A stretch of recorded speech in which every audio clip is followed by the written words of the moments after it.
Hi. Hi. ఏ, ఏంటి నువ్వు తినడానికి కాదు ఇవి తెచ్చిపెట్టింది. మరి ఏంటి రేగిపళ్ళు అంటే నాకు ఇష్టం కదా. ఈ రేగి పళ్ళ గురించి తెలుసా నీకు? అసలు రాముల వారికి వనవాసానికి వెళ్ళినప్పుడు శబరి రాముల వారికి రేగి పళ్ళు సగం తిని పెడుతుంది అనమాట. అవును, ఆ స్టోరీ నాకు తెలుసు. సో అందుకోసం ఇప్పుడు రాముల వారికి నైవేద్యంగా పెట్టడానికి రేగి పళ్ళు తీసుకొచ్చాను నేను. మరి ఈ ఆక ఏంటి? ఈ ఆకు ఏంటంటే అసలు యాక్చువల్గా స్టోరీ ఏంటంటే రాముల వారి అమ్మమ్మ ఊరు అని చెప్పి ఉందన్నమాట. ఆ ఊరి పేరు అశ్రీనారాయణ. ఆ ఊర్లోనే ఒక చెట్టు ఉంటది. ఆ చెట్టు ఆకులు ఎలా ఉంటాయంటే సేమ్ గిన్నె షేప్ లో ఉంటాయి అన్నమాట. సో ఆ గిన్నె షేప్ లో ఉన్న ఆకులు అక్కడ దొరకవు కదా, ఛత్తీస్గఢ్ లో వెళ్ళాలి మళ్ళీ. సో అందుకోసం ఈ ఆకుతో రీప్లేస్ చేశాను అనమాట.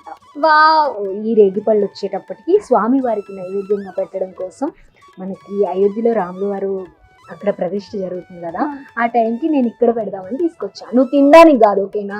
అయితే ప్రసాదం పెట్టాక మరి నాకే ఇవ్వాలి. ప్రసాదం పెట్టాక మొత్తం తినేసే నువ్వే, కానీ ఓకే. ఇప్పుడు మాత్రం రాముల వారికి నైవేద్యంగా పెట్టారు. అయితే ఛత్తీస్గఢ్ నుంచి అశ్రీనారాయణ అనే రాముల వారి అమ్మమ్మ గారి ఊరు నుండి ఈ రేగి పళ్ళన్నీ కూడా అయోధ్యకి తీసుకొచ్చారనమాట.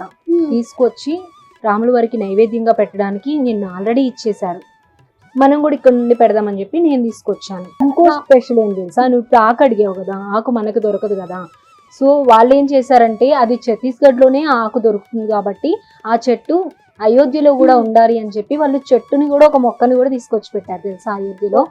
ఇంకా ఏంటంటే ఇదేమో ఇప్పుడు నైవేద్యంగా తీసుకొచ్చారు. రాముల వారికి ఇన్ని రకాల కానుకలు వచ్చాయి తెలుసా. దేశ విదేశాల నుండి వేలల్లో బహుమతులు వచ్చాయి. కానీ మన ఇండియా అనగానే ఇంకా భక్తి శ్రద్ధలతో స్పెషల్గా తీసుకొస్తారు కదా. 108 అడుగుల అగరబత్తిని తీసుకొచ్చారు. ఇంట్లో ఒక్క అగరబత్తి వెలిగిస్తే ఎంత మంచి స్మెల్ వస్తుంది. రాముల వారి దగ్గర 108 అడుగుల అగరబత్తి ఉండబోతుంది రేపు.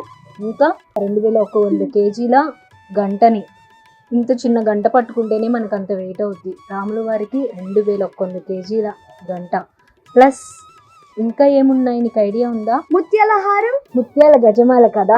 మన హైదరాబాద్ నుండి, మన ఆంధ్రప్రభలో కూడా చూపించాము, హైదరాబాద్ నుండి ముత్యాల గజమాల వెళ్తుంది. ఇంకా తెలుసా మన దేవుడికి దీపం వెలిగిస్తున్నామంటే ఎంత స్పెషల్ గా చూస్తాము. అటువంటి దీపాన్ని కూడా 1100 కేజీల దీపాన్ని కూడా స్వామివారికి సమర్పిస్తున్నారు. మన ఇంటికి తాళం వేసుకోవాలంటే ఎంత కేర్ఫుల్ గా చూస్తాం కదా మనం. అటువంటి తాళం మరి అంత పెద్ద రాముల వారి ఆలయం తీసుకుంటున్నాం కదా, ఇంకెంత జాగ్రత్తగా ఉండాలి, ఇంకెంత పగడ్బందీగా ఉండాలి. సో దానికోసం 10 అడుగుల తాళాన్ని ఇస్తున్నారు ఒక భక్తులు. ఓకే. మీరు తలుపులు కూడా హైదరాబాద్ అయితే హైదరాబాద్ వాళ్ళే తలుపులు చేశారు. సో ఈ తలుపులు ఏంటంటే రాముల వారి గుడికి సంబంధించిన కన్స్ట్రక్షన్ లో తలుపులు అనేవి వెళ్ళడం జరిగింది. కానీ ఇవన్నీ ఏంటంటే కానుకలు వెళ్తున్నాయి అనమాట. మన పుణ్యక్షేత్రాలు ఎన్ని ఉన్నాయి ఒకవైపు, తిరుపతి, మధురై నుండి ద్వారకా నగరం, శ్రీకృష్ణుడి జన్మస్థలం నుండి అన్ని చోట్ల నుండి కూడా డిఫరెంట్ కానుకలు వస్తున్నాయి. ముఖ్యంగా వచ్చేటప్పటికి మనకి తిరుపతి లడ్డు అంటే ఇంకా నోరు ఊరిపోతుంది కదా, స్వామివారి దగ్గర ఆశీర్వాదంగా వచ్చిన లడ్డు. అటువంటి లడ్డూని 1,00,000 లడ్డూల్ని ఆల్రెడీ అయోధ్యకి పంపించేశారు. ఇంకోటి తెలుసా, ఇన్ని ప్లేసెస్ నుండి రాముల వారికి కానుకలు అందుతున్నాయి కదా, ఈ మరిక సీతమ్మ తల్లి పుట్టింటి నుంచి కూడా రావాలి కదా. నేపాల్లోని జనక్పూర్ ధామ్ నుండి సీతమ్మ వారి పుట్టిల్లు అనమాట.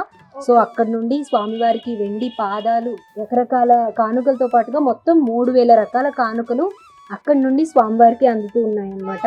అంటే పుట్టింటి సారలాగా పుట్టింటి నుండి వస్తున్నాయి అన్నమాట.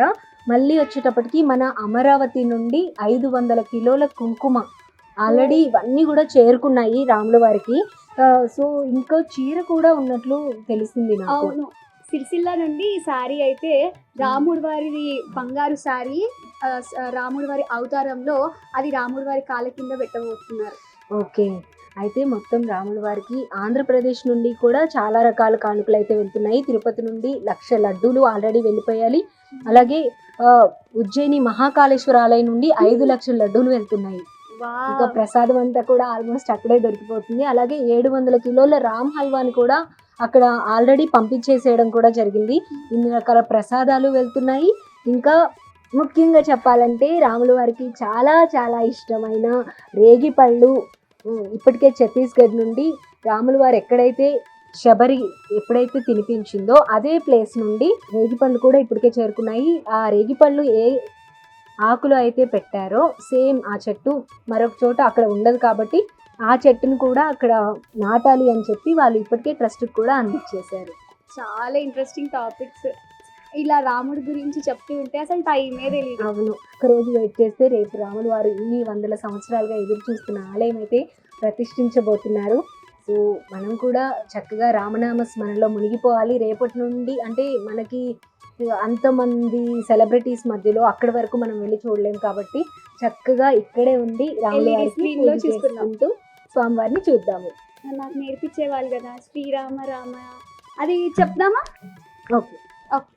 శ్రీరామ రామ రామేతి శ్రీరామ రామ రామేతి రమే రామే రమే రమే రమే రామే రమే రామే మనోరమే మనోరమే సహస్రనామ తత్తుల్యం సహస్రనామ తత్తుల్యం రామనామ వరాననే. రామనామ వరాననే.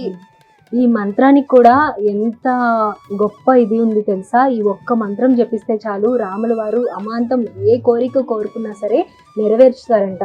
ఇటువంటి మంత్రాన్ని రామదాస్కి, మనం శ్రీరామ్ దాస్కి మూవీ ఉంది కదా మన, అందులో కూడా ఈ మంత్రానికి సంబంధించి దీనికి ఎంత ప్రత్యేకత ఉంది అని చెప్పి కూడా ఈ మంత్రం గురించి మనకు వివరిస్తారన్నమాట. అందుకే చాలా సీక్రెట్ మంత్రం మీరు చెప్తూ ఉంటారు కదా. సో చూసాం కదా, చక్కగా అందరూ కూడా స్వామి వారిని మనం డైరెక్ట్ గా వెళ్ళి చూడలేం కాబట్టి అయోధ్య ప్రతిష్ట జరిగే టైంకి అందరూ చక్కగా ఇంట్లో ఉండి రామనామ స్మరణ చేస్తూ ఉండండి. ఇదే మా విన్నపం. Keep watching Andhraprabha. Thank you so much.